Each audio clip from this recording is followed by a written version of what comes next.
बेटा का रहने वाला हूँ जी। परमपिता परमात्मा नारायण साकार हरि के श्री चरणों में 15 अक्टूबर से 18 से आना हुआ है। मेरा तो नया जीवन हुआ है, उससे पहले विभिन्न प्रकार की व्याधियों से लिप्त था। परमपिता परमात्मा नारायण साकार निर्दोष हैं, उनके ऊपर कोई दोष नहीं।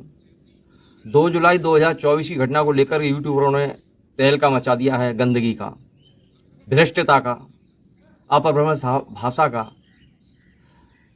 ऐसा लग रहा तूफान सा आ गया है। मैं यूट्यूबर से कहना चाहूँगा कि परमपिता परमात्मा नारायण साकार हरि निर्दोष थे, हैं और रहेंगे अंतिम सांस तक। कोई उनका दोष नहीं, एक दोष उनको कोई साबित नहीं करके दिखा सकता है। हमने सन 15 अक्टूबर सन 18 से जाना है, जांचा है, परखा है, विधि तरीके से। करबद्ध प्रार्थना है आप सभी से कि गहनता से परीक्षण करें और जब रिजल्ट आपके सामने आए तो आप अपने अपने दोस्तों को जो अब तक कमाए हैं उनका दंड स्वयं ही भोगने तैयार हो जाए, तत्पर रहें, क्योंकि दंड तो मिलना है, आपको अवश्य मिलना है। ये दुनिया विकार से भरी पड़ी है, कोई वृक्ष ऐसा नहीं जिसको हवा नहीं, लेकिन परमपिता परमात्मा नारायण साकार ही निर्दोष थे और रहेंगे। निर्दोषता का परिचय स्वयं से मिलता है। उनकी शरण जाकर के जांच परख करने का साहस कर लीजिए, हिम्मत जुटा लीजिए। त्याग, तपस्या और बलिदानी जीवात्मा उनकी शरण पहुंचती हैं। संसार के विकारों से निकलकर जो जीवन जीना चाहता है, ऐसे जीव वहां पहुंचते हैं। हर किसी के बस का बात नहीं कि वहां पहुंच जाए और अपने जीवन को धन बना पाए। त्याग से शांति प्राप्त होती है, परम त्याग से परम शांति प्राप्त होती है। वैराग्य जब आता है तो परमपिता परमात्मा ही दिखाई देते हैं। वैराग्य में ईश्वर वास होता है। वैरागी भाषा न तो आप जानते हैं, न परख है, न आपको जरूरत है।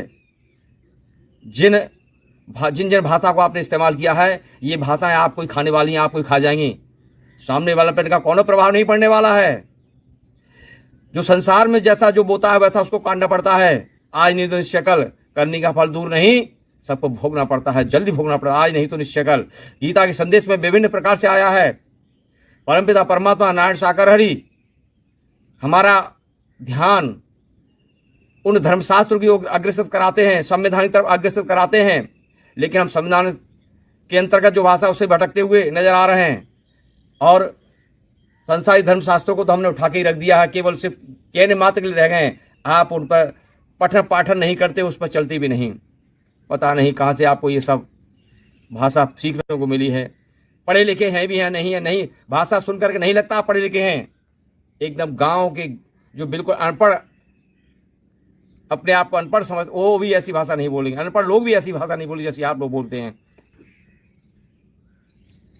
मेरी प्रार्थना यही है कि आप थोड़ा विचार करें कि आप क्या क्या बोल गए हैं। आपको नहीं पता त्याग क्या होता है, परम त्याग वैराग्य क्या होता है। संसार के धर्मशास्त्रों का सार परिवर्तन संसार का नियम है। जिसे तुम मृत्यु जानते हो वही तो जीवन है। करोड़ों के मालिक बन जाते हो, एक क्षण में करोड़ों के मालिक बन जाते हो, दूसरे क्षण में दर्द हो जाते हो। मेरा तेरा, छोटा बड़ा, अपना पराया, मन से मिटा दो, विचारों से हटा दो, फिर सब कुछ तुम्हारा, तुम सबके हो।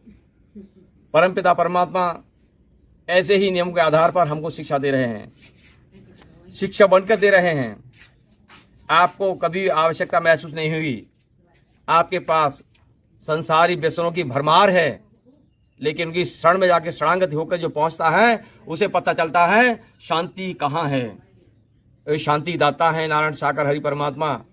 अरे शांति दाता की शरण में जाकर के देखिए, तो तत्क्षण आपको पता चल जाएगा कि कल तक हमारा जीवन मिथ्या नश्वर का था और आज का जो जीवन है ये हमको उज्जवल भविष्य की ओर ले जाएगा।